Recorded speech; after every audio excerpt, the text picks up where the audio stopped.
guys, welcome to JJ Mom's Lifestyle. எல்லா போலும் இறைவனுக்கே. எனக்கு தெரிஞ்ச ஒரு சில ரோஸ் செடி பாதுகாப்பு நம்ம எப்படி பராமரிக்கலாம் அப்படின்னு எனக்கு தெரிஞ்ச ஒரு சில டிப்ஸ் உங்களோட நான் ஷேர் பண்ணுறேன். கண்டிப்பாக உங்களுக்கு ரோஸ் செடி வளர்க்குறவங்க ஆசைப்பட்டவங்க அத்தனை பேருக்குமே இந்த டிப் ரொம்ப யூஸ்ஃபுல்லாக இருக்கும். மக்களே கடைசி வரைக்கும் மிஸ் பண்ணாமல் பாருங்கள். இப்போ அவங்க வீடியோவில் போகும். நம்ம நார்மலாகவே நம்ம செடிகளுக்கு மழை காலத்தில் வெயில் கிடைக்காது. அதுக்கு நம்ம வெயில் இல்லாத பட்சத்துக்கு நம்ம என்ன செய்யணும் நான் கடைசி டிப்பாக சொல்லியிருக்கிறேன். கடைசி வரைக்கும் பாருங்கள். நம்ம ரோஸ் செடிக்கு முக்கியமாக கவனிக்க வேண்டியது பழுத்த இலைகள், பூச்சி உள்ள இலைகள் எல்லாத்தையுமே நம்ம எல்லாத்தையும் அகட்டிடணும். அப்புறம் பூ பூத்த 3ஆம் நாள்லேயே நம்ம அந்த பூவை கட்டிங் பண்ணிடணும். முதல் டிப்பு. ரோஸ் செடிக்கு ரொம்ப பாதிக்கிறது கருப்பு பூச்சி ரொம்ப பாதிக்கும். அந்த இலைக்கு பின்னுக்கு பார்த்தீங்கன்னா உங்களுக்கு கருப்பு பூச்சி வரும்.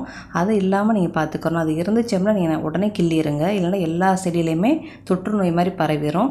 இந்த மாதிரி கட்டிங் பண்ண குச்சியில் நீங்கள் மஞ்சத்தூளை வச்சிங்க அப்படின்னா உங்களுக்கு சுருக்காக துளிர் வந்துடும். ரொம்ப பேர் செடியிலேயே பூவை வச்சு அழகு பார்ப்போம். அந்த மாதிரி செய்யாதீங்க. 3ஆம் நாளே கட்டிங் பண்ணிடுங்க.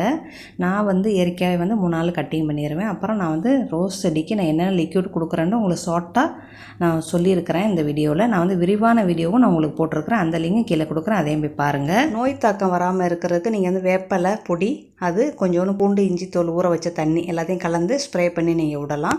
அப்புறம் வேப்பெண்ணெய் கரைசல் கூட நீங்கள் கொடுத்துக்கலாம். வேப்பெண்ணெய் கரைசலை 1 ஸ்பூனுக்கு நம்ம தாராளமாக 1/2 லிட்டர் தண்ணிக்கு நம்ம தாராளமாக கொடுக்கலாம். அந்த மூடியிலே அளந்துக்கிற வேண்டியது அந்த வீடியோவில் நான் போட்டிருக்கிறேன். அப்புறம் மண்ணை இறுக வச்சிடக்கூடாது. மண்ணை கிண்டி விடணும். நம்மளுக்கு கருப்பு மண்ணாக இருந்தால் அந்தளவுக்கு இருகாது. ஆனால் இயற்கையாகவே நம்ம நம்மளுக்கு நல்லா ரோஜாப் செடி வரணும் அப்படின்னா செம்மண்ணில் தான் சூப்பராக அட்டகாசமாக வரும். அது செம்மண்ணுக்கு இந்த ரோஜாப் செடி அட்டகாசமாக வரும். அப்படி இருந்துச்சோம்னா நீங்கள் செம்மண்ணே யூஸ் பண்ணுங்கள்.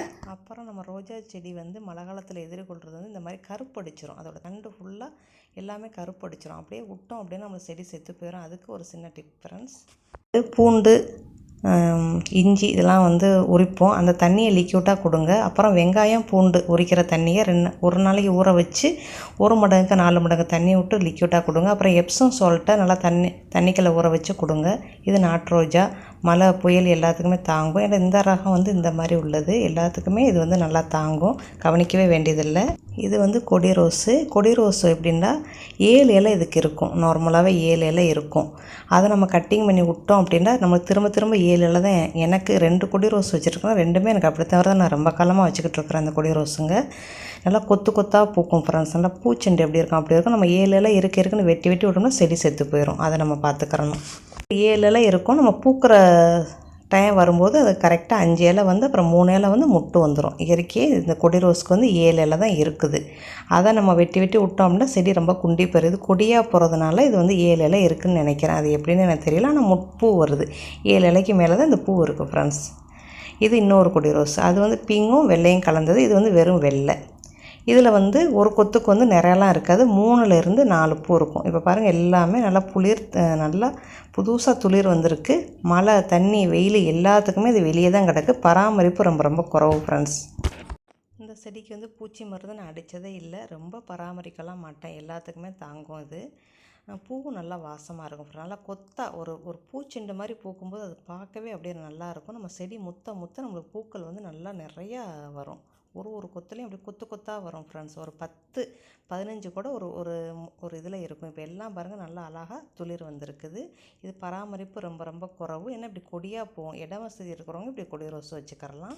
ரோஸ் செடிக்கு நீங்கள் இன்னொன்று கவனிக்கணும். அந்த இடங்கள் சமயத்தில் அந்த ரோஸ் செடிக்கு ஒத்து வரல அப்படின்னா நம்மளுக்கு செடி குண்டி போயிடும். அதை பார்த்துக்கணும். நீங்கள் ஒரு இடம் சரியில்லையே வேறு இடம் மாற்றி வச்சு பார்க்கணும். தண்ணி விட்றது நம்ம கொஞ்சம் விட்டால் போதும். ரொம்ப சொதண்டு எப்போவுமே தண்ணி ஊற்றக்கூடாது. மழை காலமாக இருந்தாலும் சரி, கோடைக்காலமாக இருந்தாலும் சரி நம்ம ஊற்றக்கூடாது. ஒரு அளவு தான் நம்ம ஊற்றணும். தண்ணி அளவை கரெக்ட் பண்ணி பார்த்துக்கோங்க. உங்கள் ஜாடிக்கு தக்கன, உங்கள் செடிக்கு தக்கன கொஞ்சம் ஊற்றுங்க.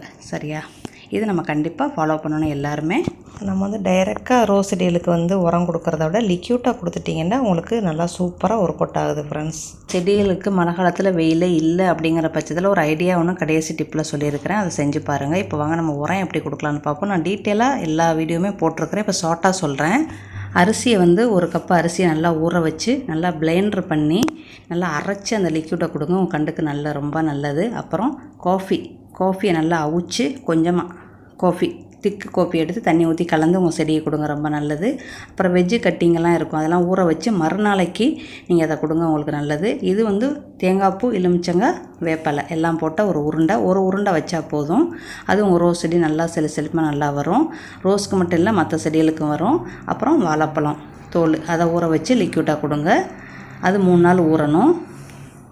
அப்புறம் மீன் சாப்பாடு, பூனை சாப்பாடு எது இருந்துச்சு அப்படின்னா அதை வந்து நீங்கள் கொஞ்சம் கொஞ்சம் கொடுக்கலாம். டைரெக்டாகவும் கொடுக்கலாம், தண்ணிக்குள்ள ஊற வச்சு கொடுக்கலாம். அப்புறம் எப்சம் சொல்லிட்டு நீங்கள் வந்து அது வந்து ஒரு 1/4 ஸ்பூன் மெனிக்கு போடுங்க. இல்லைன்னா ஒரு கிளாஸில் வந்து நல்லா ஊற வச்சு தண்ணியை கொடுங்க. அப்புறம் முட்டை ஓடு ஒரு செடிக்கு சின்ன ஸ்பூனில் 1 ஸ்பூன் கொடுங்க. காஃபி எப்படி நம்ம வந்து அந்த தண்ணியை ஊற்றுறோமோ அந்த மாதிரி தான் டீயை போட்டுட்டு அந்த டீ தூள் இருக்கிற தண்ணி ஊற்றி வச்சிங்கன்னா உங்களுக்கு இந்த மாதிரி லிக்யூட் கிடைக்கும். அதை நீங்கள் வந்து 1 மடங்கு லிக்யூடுக்கு வந்து 4 மடங்கு தண்ணி ஊற்றி நீங்கள் தண்ணி நீங்கள் ஊற்றலாம். டீ தூளை விட இந்த லிக்யூட் வந்து நம்மளுக்கு சுருக்கா, எல்லா லிக்யூட்டுமே நம்மளுக்கு சுருக்கா நல்லா மக்கிரும். அதுக்கு தான் கடைசி டிப்புன்னு பெரிய பில்டாப்பாக இருக்குன்னு நினைப்பீங்க. கண்டிப்பாக ஃப்ரெண்ட்ஸ், இந்த டிப்பு வந்து என் மகனோட டிப்பு.